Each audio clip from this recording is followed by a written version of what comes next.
بسم اللہ الرحمن الرحیم۔ الصلاۃ والسلام علیک یا سیدی یا رسول اللہ وعلی آلک واصحابک یا سیدی یا حبیب اللہ۔ معزز سامعین کرام، السلام علیکم ورحمۃ اللہ وبرکاتہ۔ علامہ اقبال ایک عاشق رسول صلی اللہ علیہ وآلہ وسلم تھے اور کثرت سے درود شریف پڑھتے رہتے تھے۔ اسی کثرت درود شریف کی وجہ سے آپ کو جو مقام اور مرتبہ ملا وہ کسی سے بھی ڈھکا چھپا نہیں ہے۔ آج سے کئی سال پہلے میں نے ایک واقعہ روحانی ڈائجسٹ جو کراچی سے شمارہ نکلتا تھا اس میں پڑھا تھا، آپ لوگوں کی خدمت میں پیش کرنے کی سعادت حاصل کر رہا ہوں۔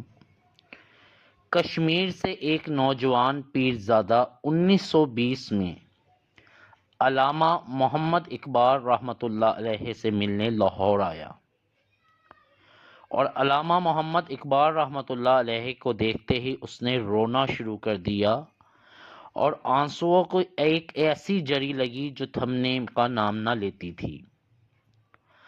علامہ محمد اقبال نے یہ سوچ کر کہ شاید یہ کوئی حاجت مند ہے یا پریشان حال بھی ہے، اس لیے میرے پاس کسی ضرورت کے تحت آیا تھا، آپ نے اس پہ بڑی شفقت فرمائی۔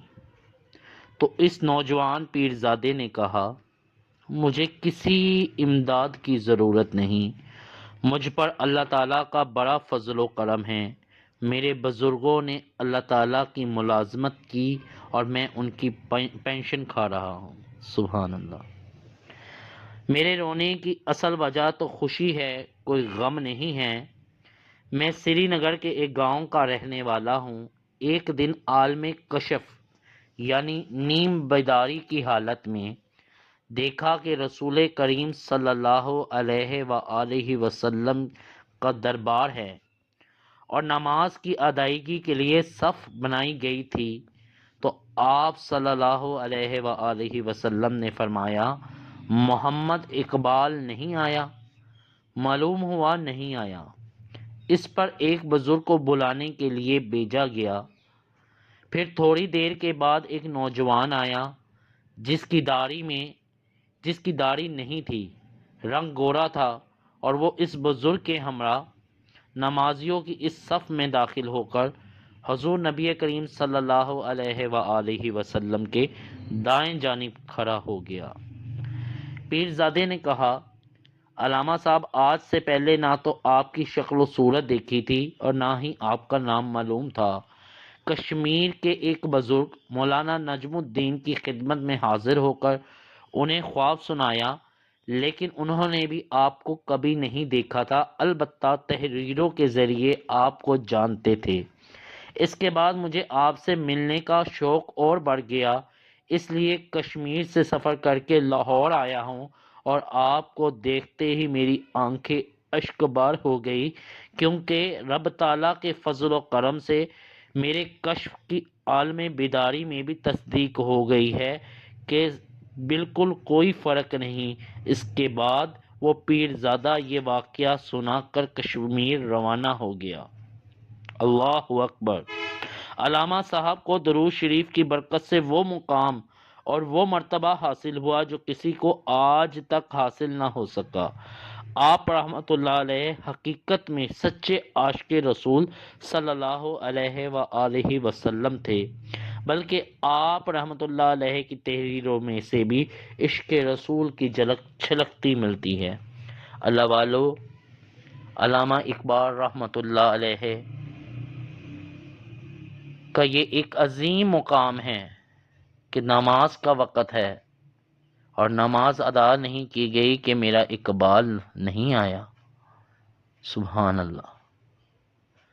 اور اقبال کی اگر واقعات کو جیسے پچھلی ویڈیو میں بیان کیے گئے کہ علامہ اقبال صاحب نے 1 کروڑ مرتبہ درود پاک اپنی زندگی میں گن کے پڑھا، یہ تو اللہ جانتا ہے کہ 1 کروڑ پڑھا، 2 کروڑ پڑھا یا 10 کروڑ پڑھا، لیکن کتابوں میں جو ہمیں ریفرنس ملتا ہے وہ یہ ہے کہ علامہ اقبال نے 2 سال 10 دنوں میں تقریباً کم و بیش 1 کروڑ بار درود شریف درود خضری گن کے پڑھا۔ دیکھیں ان کا کیا مقام ہے۔ درود شریف کی یہ تاثیر ہے کہ دل میں عشق رسول پیدا ہو جاتا ہے، دل میں عشق نبی پیدا ہو جاتا ہے۔ یہ درود شریف بہت بڑا علم ہے، بہت وسیع چیز ہے، بہت عظیم دولت ہے۔ معزز سامعین کرام، میری آپ لوگوں سے گزارش ہے، اپنی زندگیوں میں 1 کروڑ بار درود شریف پڑھنے کی ضرور نیت کریں۔ درود خضری پڑھ لیں، چھوٹا سا درود ہے، صلی اللہ تعالی علی حبیبہ محمد و آلہ وسلم۔ درود قرب مصطفیٰ پڑھ لیں، اللہم صلی علی محمد کما تحب و ترضیٰ۔ درود رحمت پڑھ لیں، صلی اللہ علی محمد، یا درود مختصر پڑھ لیں، صلی اللہ علیہ وآلہ وسلم۔ کوئی سا درود پاک پڑھیں جو آپ کو یاد ہو، جو آپ کی زبان پہ رواں ہوں، جس کے فضائل اور برکات نے آپ کے دل کو متاثر کر رکھا ہو، وہ درود شریف پڑھیں 1 کروڑ بار۔ اور نیت یہ نہیں کرنی کہ 1 سال میں پڑھوں گا، 2 سال میں پڑھوں گا، یہ نیت کریں کہ یا اللہ میں اپنی زندگی میں نیت کرتا ہوں کہ 1 کروڑ درود شریف ضرور پڑھوں گا، اور کوشش کریں اس میں لگ جائیں۔ یہ نہ کریں کہ نیت کر لیے 10 سالوں میں پڑھ لیں گے، کیونکہ موت کا کوئی وقت نہیں ہے، فرشتہ کب آ جائے ہمیں نہیں معلوم۔ اس لیے 1 کروڑ درود پاک ضرور اپنے نامہ اعمال میں پڑھ کر لکھ کر جمع کروا دیں کہ اس بندے نے 1 کروڑ درود شریف پڑھا تھا، اس کے نامہ اعمال میں لکھا ہے۔ ماشاءاللہ کتنی بڑی عظیم سعادت ہے۔ تو اس درود پاک کو اپنی زندگیوں میں منسلک کریں، درود شریف سے جڑیں، درود شریف پڑھیں، پڑھائیں، درود شریف کا ورد کرتے اور کرواتے جائیں، درود شریف لکھتے اور لکھواتے جائیں، 1 کروڑ درود شریف کی نیت کرتے اور کرواتے جائیں۔ دعاؤں میں مجھ خاکسار کو اور کل امت محمدیہ صلی اللہ علیہ وآلہ وسلم کو یاد رکھیں۔ جزاک اللہ خیرن کثیرن، صلی اللہ علیہ وآلہ وسلم۔